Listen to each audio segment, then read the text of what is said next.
এবার জাতিসংঘের সাধারণ পরিষদের অধিবেশনের ফাঁকে মার্কিন প্রেসিডেন্ট জো বাইডেন বাংলাদেশের অন্তর্বর্তী সরকারের প্রধান উপদেষ্টা ড.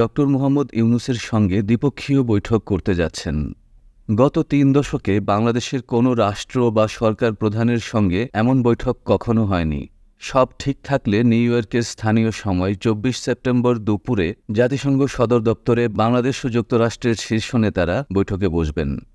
অন্তর্বর্তী সরকারের নীতি নির্ধারণী পর্যায়ের একটি সূত্র শনিবার সন্ধ্যায় এ তথ্য নিশ্চিত করেছে। ঢাকা ও নিউ ইয়র্কের উচ্চ পর্যায়ের সূত্রগুলো জানিয়েছে, গত বৃহস্পতিবার বিকেলে ওয়াশিংটনের পক্ষ থেকে জাতিসংঘ সাধারণ পরিষদের অধিবেশনের ফাঁকে ইউনূস বাইডেন বৈঠকের বিষয়টি চূড়ান্ত করা হয়। এর পরিপ্রেক্ষিতে ২৪ সেপ্টেম্বরের পরিবর্তে ড. ইউনূস ২৩ সেপ্টেম্বর নিউ ইয়র্কের উদ্দেশ্যে রওনা হচ্ছেন। নিউ ইয়র্কে অতীতে কাজ করেছেন এবং কাজ করছেন বাংলাদেশের এমন ৫ জন কূটনীতিক জানান, যুক্তরাষ্ট্রের প্রেসিডেন্ট সাধারণত জাতিসংঘ অধিবেশনে তার নির্ধারিত বক্তৃতার দিন সকালে নিউ ইয়র্কে পৌঁছান। তিনি সেদিন সাধারণ পরিষদের অধিবেশনে বক্তৃতা দেন।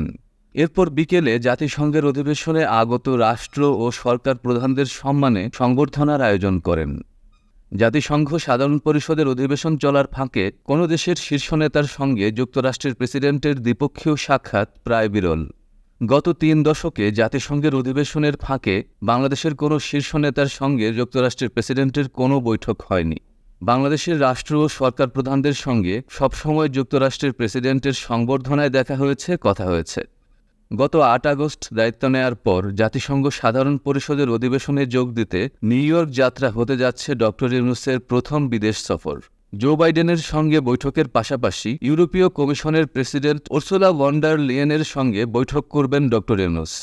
এছাড়া বিশ্বব্যাংকের প্রেসিডেন্ট অজয় বাঙ্গা এবং আন্তর্জাতিক মুদ্রা তহবিল IMF-এর ব্যবস্থাপনা পরিচালক ক্রিস্টালিনা জর্জিয়েভা বাংলাদেশের অন্তর্বর্তী সরকারের প্রধান উপদেষ্টার সঙ্গে দেখা করবেন।